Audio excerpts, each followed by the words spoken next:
السلام علیکم، welcome to my YouTube channel Farwa Khalid novel. کیسے ہیں آپ سب؟ امید ہے سب خیریت سے ہوں گے۔ میں حاضر ہوئی ہوں ناول قربت ہجر میں عشق قسط نمبر 3 کے ساتھ۔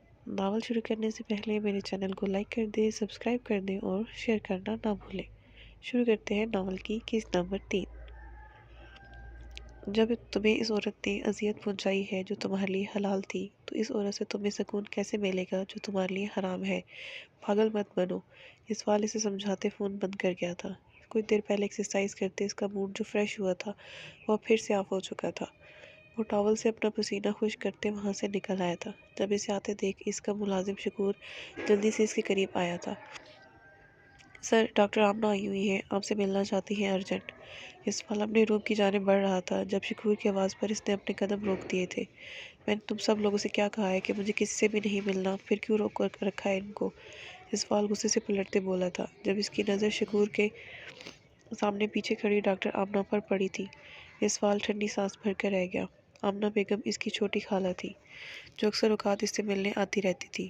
اس کے سوا ملازمین نے آج تک یسوال افریدی کے کسی بھی رشتہ دار کو اس گھر میں نہیں دیکھا تھا۔ تو اب تمہارے پاس مجھ سے ملنے کا ٹائم بھی نہیں ہے؟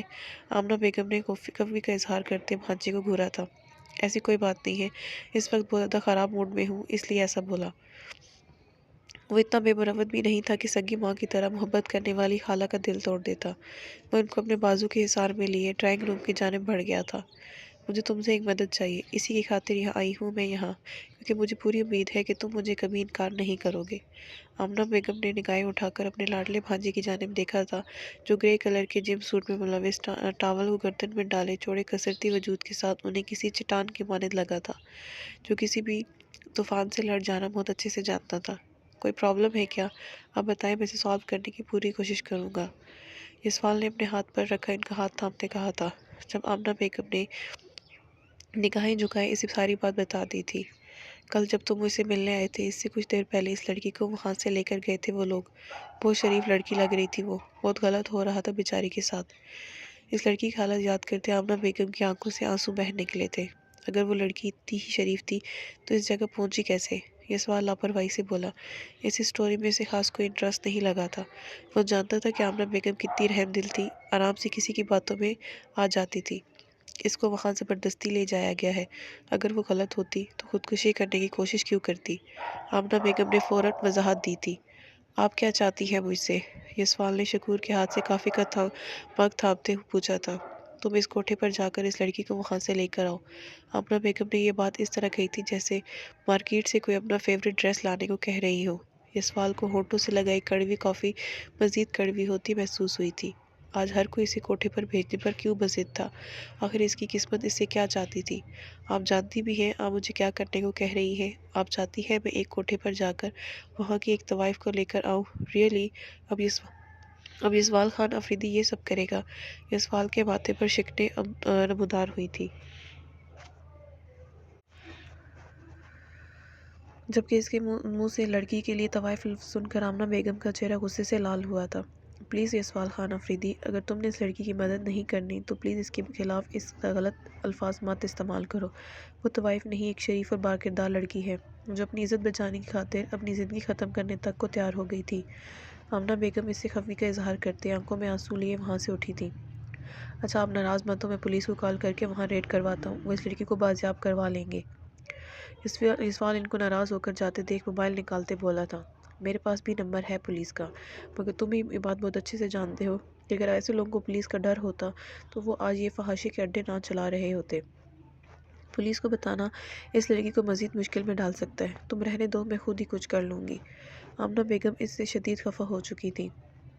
اچھا پلیز آپ ناراض مت ہو، نام بتائیں اس لڑکی کا۔ یسوال گہری سانس بھرتا اٹھ کھڑا ہوا تھا۔ ان کی بات پر آمنہ بیگم نے پلٹ کر اس کی جانب دیکھا تھا۔ کیا تم واقعی جاؤ گے وہاں؟ ان کے چہرے پر خوشی بھرے تاثرات تھے۔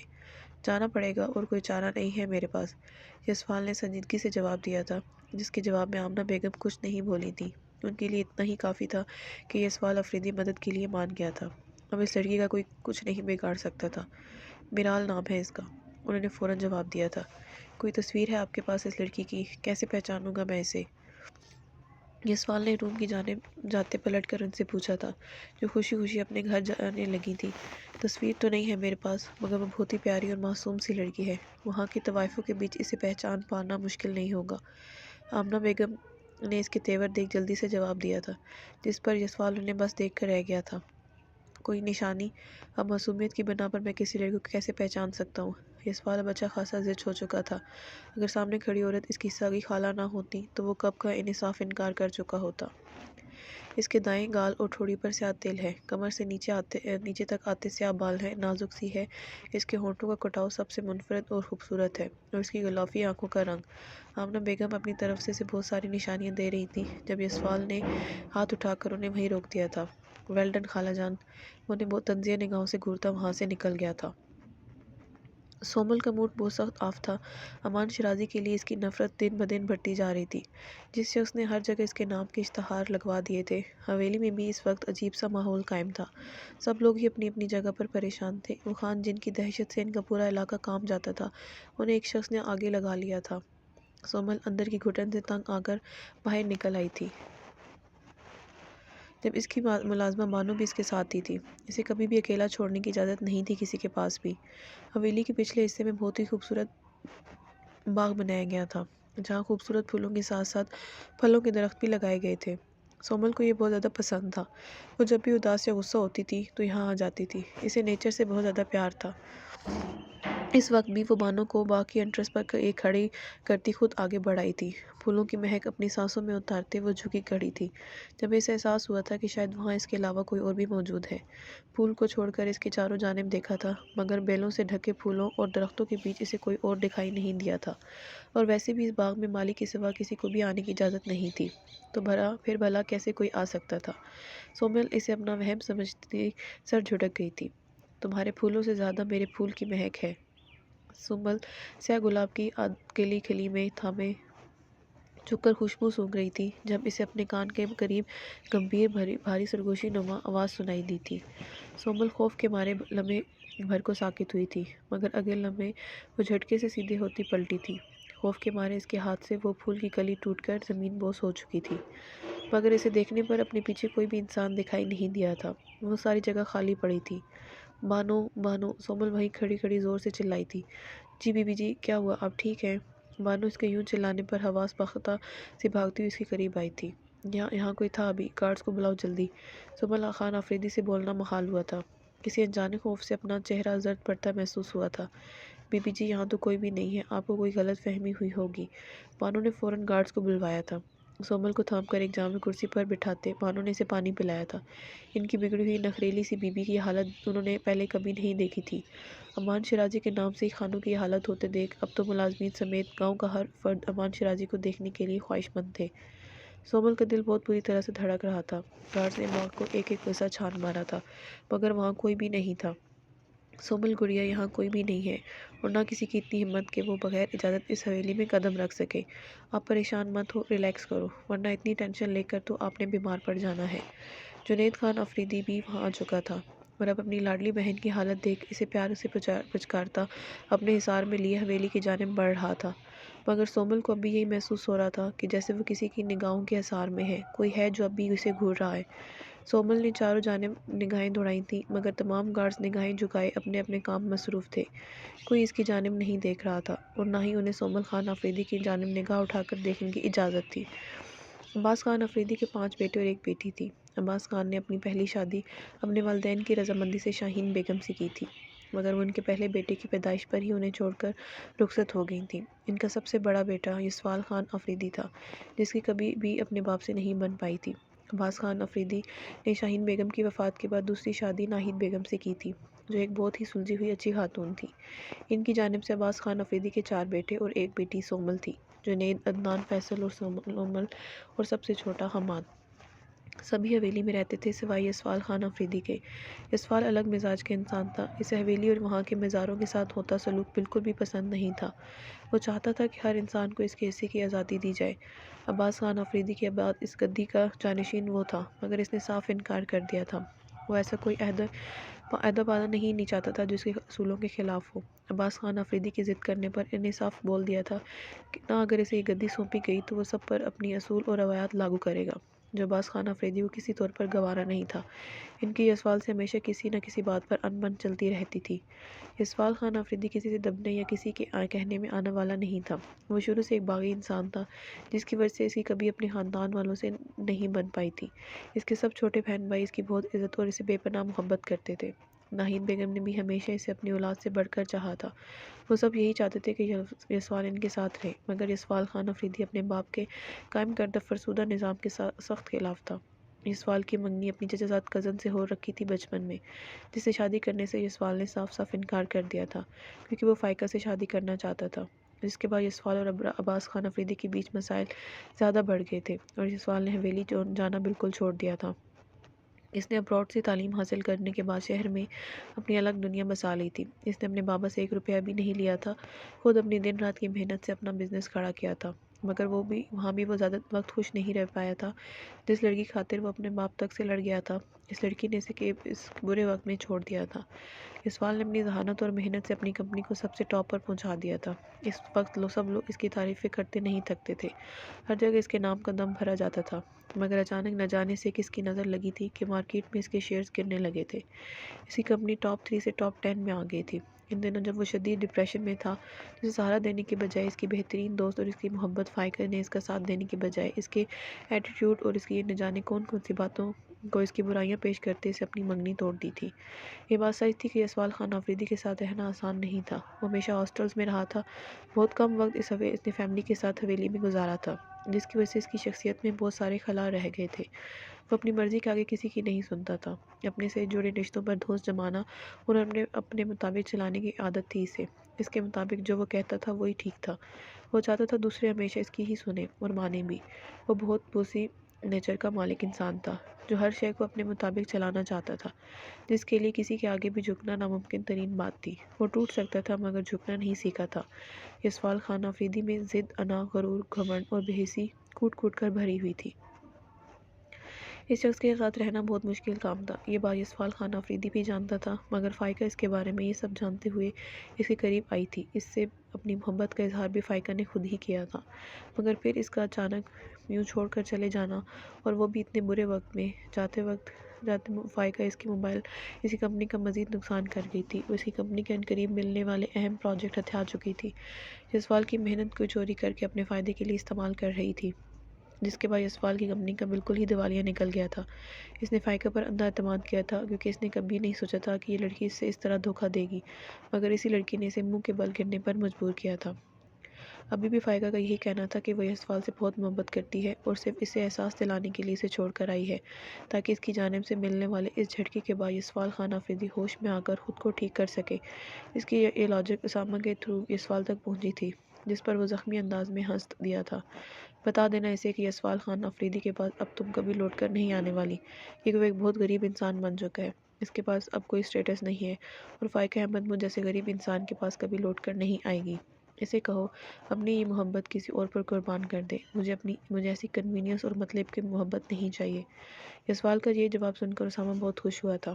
اس کے دوست نے اپنی زندگی میں کوئی تو ٹھیک فیصلہ لیا تھا، مگر یسوال جس طرح خود کو برباد کر رہا تھا، وہ بات اس کے دوستوں کے لیے بہت ہی زیادہ تکلیف کا باعث تھی۔ وہ چاہتے تھے کہ یسوال گرنے کے بعد دوبارہ سے اٹھ کر کھڑا ہو جائے اور دنیا کے سامنے ایک بار پھر سے یسوال خان آفریدی بن کر جگمگائے، مگر یسوال خان آفریدی نے آج تک کبھی کسی کی سنی تھی جو ان کی سنتا؟ اس کی ساری بری عادتوں میں سے ایک عادت سب سے زیادہ بری تھی کہ وہ کسی کی سنتا نہیں تھا۔ اس سے کوئی بھی بات منوانا بہت مشکل ہوتا تھا۔ میرے پروردگار میری مدد فرما، مجھے غریب انسان کے پاس عزت کے سوا کچھ بھی نہیں ہے، میری عزت کو ان ظالموں سے محفوظ فرما، مجھ میں ان سے لڑنے کی طاقت نہیں ہے، اپنا کوئی فرشتہ ہی بھیج دے میری مدد کو۔ اللہ تو کبھی اپنے بندے کو بے یار و مددگار نہیں چھوڑتا، میری مدد فرما میرے رب۔ وہ سفید داڑھی اور جھکے کندھوں والا ضعیف انسان اس عمر میں بے بسی سے گڑ گڑاتا۔ وہاں موجود تمام افراد کی آنکھوں میں آنسو بھر گیا تھا۔ آج اس شخص جس کا نام جمیل تھا، اس کی بیٹی نورین کی شادی تھی، جس کے لیے وہ اپنی ہڈیوں کا ایندھن بنا کر نہ جانے کب سے تیاری کر رہا تھا، مگر کچھ دیر پہلے پانی بھرتے جانے جاتے اس کی بیٹی پر بلوچ خاندان کے سب سے چھوٹے چشم و چراغ شیراز بلوچ کی نظر پڑ گئی تھی، جو اس سے پہلے بھی نہ جانے کتنی لڑکیوں کی عزت سے کھلواڑ کر چکا تھا، مگر اسے روکنے ٹوکنے والا کوئی نہیں تھا۔ اس وقت بھی اس کی بری نظر اس لڑکی پر پڑ چکی تھی۔ اس نے اس کے باپ کو اپنی حویلی بلا کر اس کی شادی توڑنے کا حکم دیا تھا۔ وہ باقی لڑکیوں کی طرح اسے بھی صرف اپنے لیے رکھنا چاہتا تھا۔ ایک باپ کے لیے اپنے کانوں سے اپنی بیٹی کے لیے یہ الفاظ سننا بہت ہی زیادہ اذیت ناک عمل تھا۔ جمیل وہاں سے تو خاموشی سے نکل آیا تھا۔ ایک دن بعد اس کی بیٹی کی شادی تھی۔ اب وہ اپنی بربادی پر ماتم کرتا اپنے رب کو مدد کے لیے پکار رہا تھا۔ اس کے ارد گرد کھڑے اس کے رشتہ دار اور اس جیسے بے بس ماں باپ بھیگی آنکھوں کے ساتھ اسے دیکھ رہے تھے۔ جب آپ لوگ دوسروں کے ڈرانے پر یوں ہی ڈر کر ہار مان لوگے تو اگلا ایسے ہی آپ کا خون پی جائے گا۔ وہ لوگ اتنے طاقتور ہے نہیں جتنا تم لوگوں نے ان سے ڈر کر خود کو بنا لیا ہے۔ اب اچانک وہاں ایک گمبھیر بھاری دلکش مردانہ لہجہ سنائی دیا تھا۔ سب لوگوں نے جھٹکے سے پلٹ کر اس انسان کی جانب دیکھا تھا جو اس وقت سفید لباس میں کھڑا سیاہ شال اپنے گرد لپیٹے چہرے کو نقاب سے ڈھکے ہوئے تھا۔ کون ہو تم؟ ان سب لوگوں نے آج سے پہلے اس شخص کو اپنے بیچ کبھی نہیں دیکھا تھا۔ وہ لمبا چوڑا کسرتی مضبوط وجود کا مالک شخص انہیں اپنے علاقے کا نہیں لگا تھا۔ اپنا خیر خواہ ہی سمجھو مجھے، اور اس وقت رونے دھونے کی بجائے اپنی بیٹی کی شادی کی تیاریاں کرو۔ کل اس کی بارات ضرور آئے گی اور اس کی شادی بھی ہوگی۔ میرے ہوتے ہوئے کوئی تم لوگوں کو ذرا سا نقصان نہیں پہنچا سکتا۔ اس شخص کی بات سنتے وہ سب گاؤں والے حیرت زدہ سے ایک دوسرے کی جانب دیکھنے لگے تھے۔ آپ امان شیرازی ہیں؟ ان میں سے ایک شخص خوشی سے کانپتے لہجے میں بولا تھا، جس کے ساتھ ہی باقی تمام لوگ شوق میں گھر گئے تھے۔ وہیں انہیں لوگوں کے بیچ چھپا حویلی والوں کا مخبر اتنی بڑی خبر پر جلدی سے وہاں سے نکلا تھا۔ جب باز کی نظر رکھنے والے امان شیرازی نے بغیر ایک سیکنڈ کی بھی دیر کیے اسے اتنے سارے لوگوں کے بیچ سے بھاگتے شخص کے پیر پر نشانہ داغا تھا، جو ہمیشہ کی طرح ایک دم پرفیکٹ تھا۔ امان شیرازی کا نشانہ چوک جائے یہ بھلا کیسے ممکن تھا؟ سب لوگ گھبرا کر ادھر ادھر دوڑے تھے جب سب کے بیچ وہی مخبر اپنا پیر پکڑے بلبلاتا ہوا دکھائی دیا تھا۔ امان اپنی گن واپس پاکٹ میں رکھتا چلتا ہوا اس کے پاس جا بیٹھا تھا۔ جن کے بیچ رہتے ہو انہی سے غداری کر رہے ہو۔ اس شخص کی بیٹی کی جگہ اپنی بیٹی کو رکھ کر ضرور سوچنا ایک بار۔ اگر تمہیں منظور ہے کہ تمہاری بیٹی کے ساتھ بھی ایسا ہی ہو تو میرے آدمی اس بات کی مخربی کرنے کی خاطر خود تمہیں اٹھا کر تمہارے ان حویلی والوں کے پاس لے کر جائیں گے۔ کبھی کبھی امان شیرازی کے الفاظ ہی اگلے انسان کے ضمیر کو جوڑنے کے لیے کافی ہوتے تھے، جیسے اس وقت ہوا تھا۔ اپنی بیٹی کے نام پر اس شخص کا سر بالکل جھک گیا تھا۔ آپ لوگ تیاری کریں، ان حویلی والوں کا کوئی کارندہ یہاں نہیں پہنچ پائے گا، یہ وعدہ ہے میرا۔ امان شیرازی اپنے حکم جاری کرتا وہاں سے نکل گیا تھا۔ وہاں موجود تمام افراد مشکور نگاہیں سے اسے دیکھ رہے تھے۔ ان کے رب نے ان کی دعائیں سن لی تھیں۔ ان کی مدد کے لیے امان شیرازی کے روپ میں اپنا فرشتہ بھیج دیا تھا۔ مجھے یقین نہیں آ رہا تم واقعی میرے ساتھ کوٹھے پر آنے کو مان گئے ہو۔ آفتاب اس سوال کے ساتھ گاڑی میں بیٹھے آنی حیرت کو پوشیدہ نہیں رکھ پایا تھا۔ تم جو سمجھ رہے ہو میں اس مقصد کے لیے وہاں نہیں جا رہا۔ مجھے خود کو سکون پہنچانے کے لیے کسی کی ضرورت نہیں ہے۔ میں اپنے لیے اکیلا ہی کافی ہوں۔ میں صرف آمنہ خالہ کی خاطر جا رہا ہوں۔ یہ سوال کی بات پر آفتاب نے مڑ کر اسے گھورا تھا۔ کیا مطلب؟ میں سمجھا نہیں۔ آفتاب کی حیران نگاہیں سختی سے ہونٹ پیچھے بیٹھے یہ سوال خان آفریدی پر تھی۔ بہت جلد پتہ چل جائے گا تمہیں۔ گاڑی مقررہ جگہ پر رکھتے یہ سوال خان آفریدی نے چہرے پر ماسک لگاتے گاڑی سے اتر آیا تھا۔ وہ نہیں چاہتا تھا کہ اس کے یہاں ہونے پر اس کے خلاف کوئی نیا اسکینڈل بن جائے۔ ویسے ہی آج کل وہ خبروں میں سرخیوں میں تھا۔ وہ دونوں ایک ساتھ ان رنگ برنگی لائٹوں سے جگمگاتے کوٹھے کے اندر قدم رکھا تھا، جہاں سے آتی موسیقی کی آواز سے پتہ چل رہا تھا کہ رات کی محفل کا آغاز ہو چکا ہے۔ رات کے 12 بجے کا ٹائم تھا۔ اس وقت کوٹھے کی رنگینیاں عروج پر ہوتی تھیں۔ حسینہ بھائی کو پہلے سے پتہ چل چکا تھا کہ آج ان کے کوٹھے پر بہت بڑی ہستی آنے والی ہے، اس لیے وہ استقبال کے لیے دروازے پر ہی پائی گئی تھیں۔ اس کے مقصد سے انجان وہ اسے خوش آمدید کہتی اس کے آگے پیچھے جا رہی تھیں۔ ناول جاری ہے۔